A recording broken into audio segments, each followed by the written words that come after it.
మీ ఇంట్లో కార్ని రెంట్కిచ్చి డబ్బు సంపాదించాలనుకుంటున్నారా? అయితే వెంటనే ఈ నెంబర్కి కాల్ చేయండి.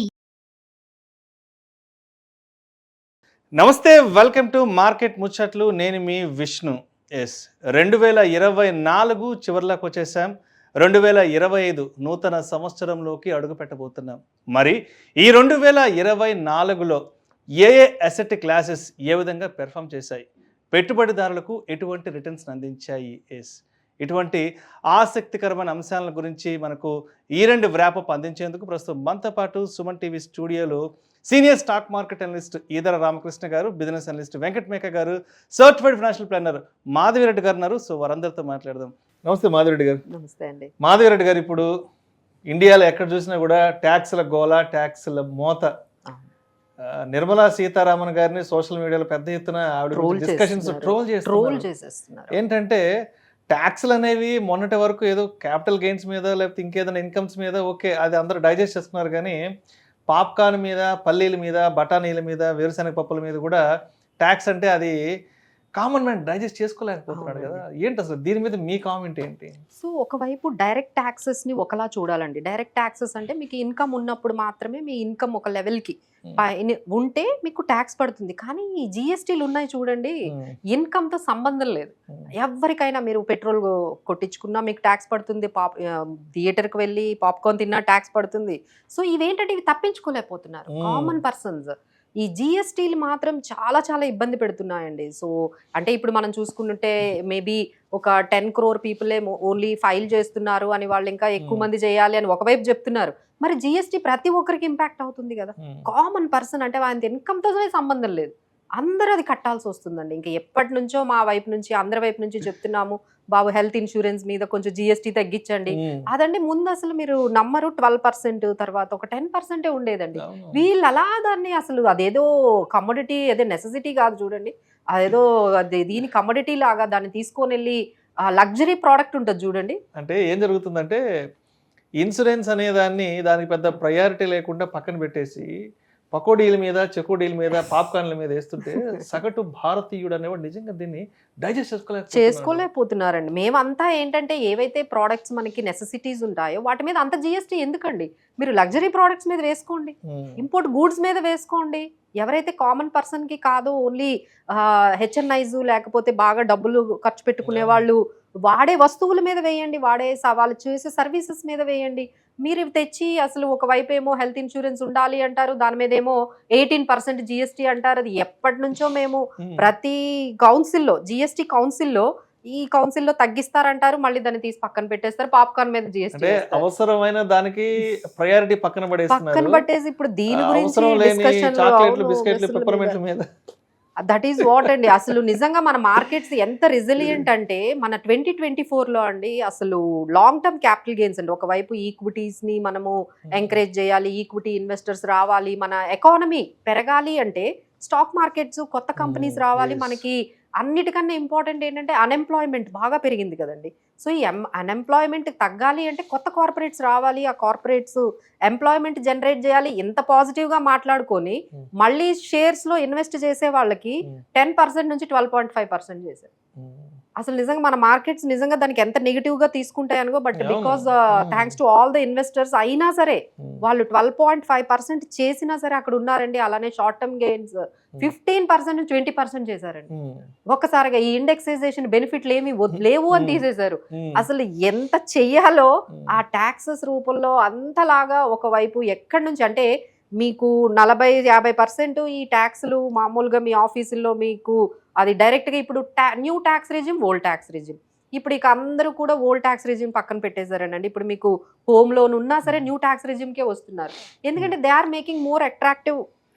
వాళ్ళ ఆలోచన ఎట్లా ఉందంటే కొన్ని రోజులకి ఇక ఓల్డ్ ట్యాక్స్ రెజిమ్ ఉండకూడదు, ఓన్లీ న్యూ ట్యాక్స్ రెజిమే పెట్టాలి అనే ఉద్దేశంతో ఇక ఈ డిడక్షన్లు వాటిని అన్నిటినీ పక్కన పెట్టేశారండి.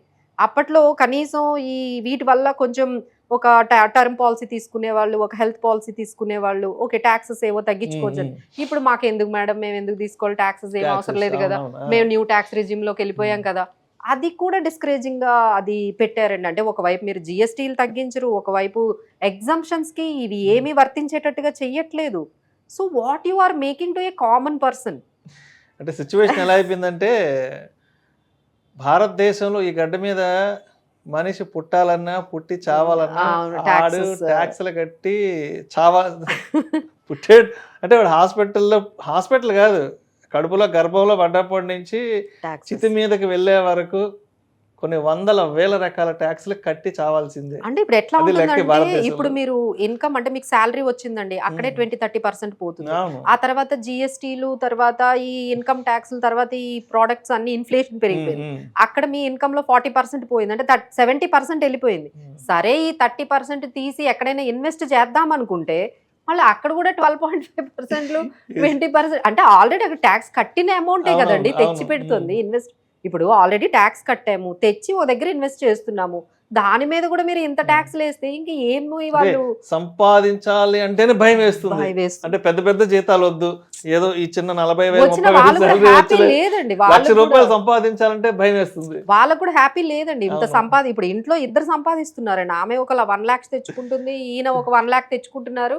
అయినా ఎండ్ ఆఫ్ ది డే మా డబ్బులన్నీ ఎటు ఏం వెళ్ళిపోతున్నాయి మిగలట్లేదు. అంటే ఆ ట్యాక్స్లు, ఇన్ఫ్లేషన్లు, Inflation. వీటికే వెళ్ళిపోతుంది. Right, ఇంకా right, right. ఆర్బీఐ అయితే 1 year అయిందండి, 1.5 year అయింది, ఇప్పటి వరకు ఇంట్రెస్ట్ రేట్స్ తగ్గించలేదండి. Right, అవును. So many things people are just getting right. Confused అన్నమాట. రైట్. సో ఈద రామకృష్ణ గారు మీ దగ్గరకు వచ్చేస్తున్నా, చూస్తున్నాం కదా ట్యాక్స్లు, పాప్కార్న్ మీద, పకోడీల మీద, చెకోడీల మీద, ఏదో సెకండ్ హ్యాండ్ కార్లు అమ్మితే దాని మీద అంటున్నారు కదా.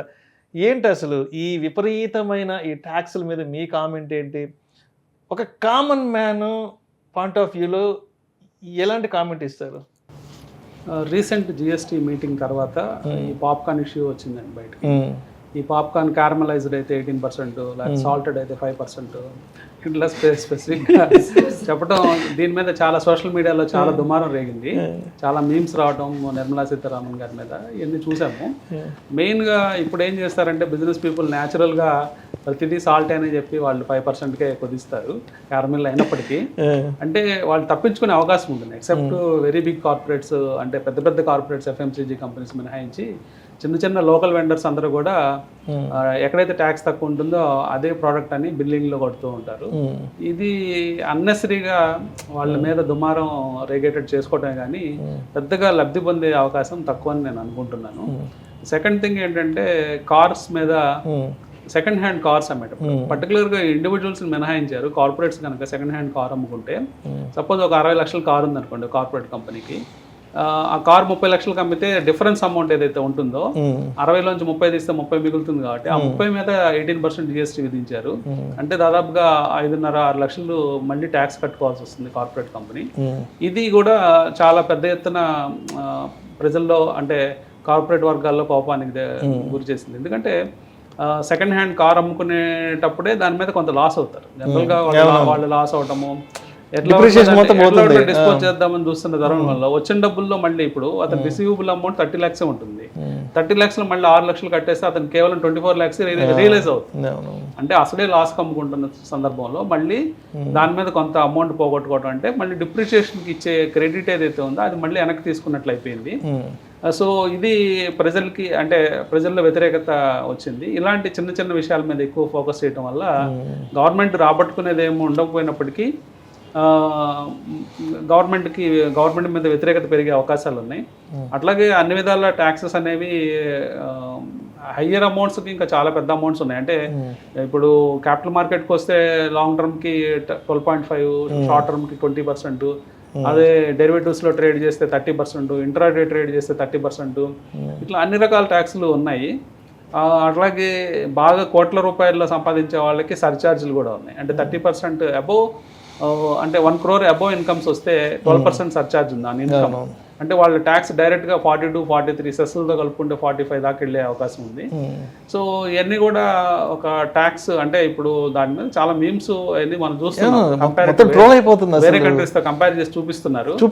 దుబాయ్ తో కంపేర్ చేసినప్పుడు ఇండియాలో ట్యాక్సెస్ ఎలా ఉన్నాయి, అవన్నీ కంపేర్ చేసినప్పుడు వెల్తీ పీపుల్ కొంచెం మూవ్ అయ్యే అవకాశం ఉంది. అంటే బయట సంపన్నులు బయట దేశాలకు వెళ్ళే అవకాశం ఉంది, అక్కడ ఇన్వెస్ట్ చేసుకొని అక్కడ వాళ్ళు చిన్నగా షిఫ్ట్ అయిపోయే అవకాశాలు ఉంటాయి. కాబట్టి ఇండియాలో చాలా కేర్ఫుల్. ఈవెన్ బయటకు వెళ్దాం అనుకున్న TCS అని పెట్టారు 20% tax, tax collection at source అని చెప్పేసి.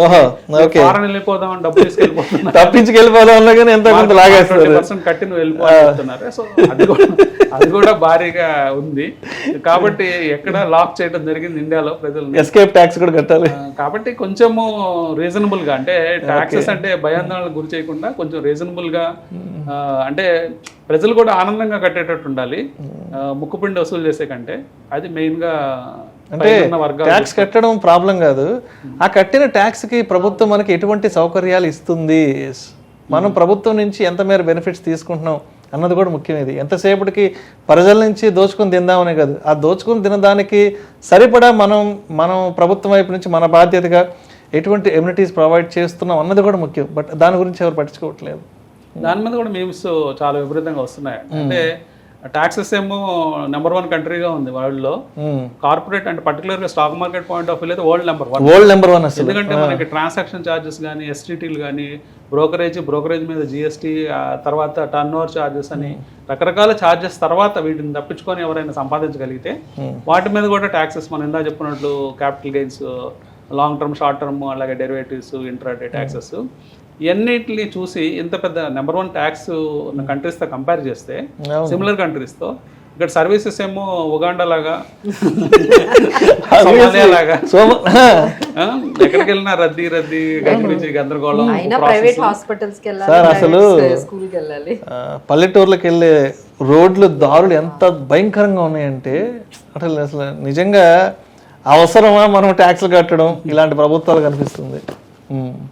Thank you so much either Ramakrishna గారు.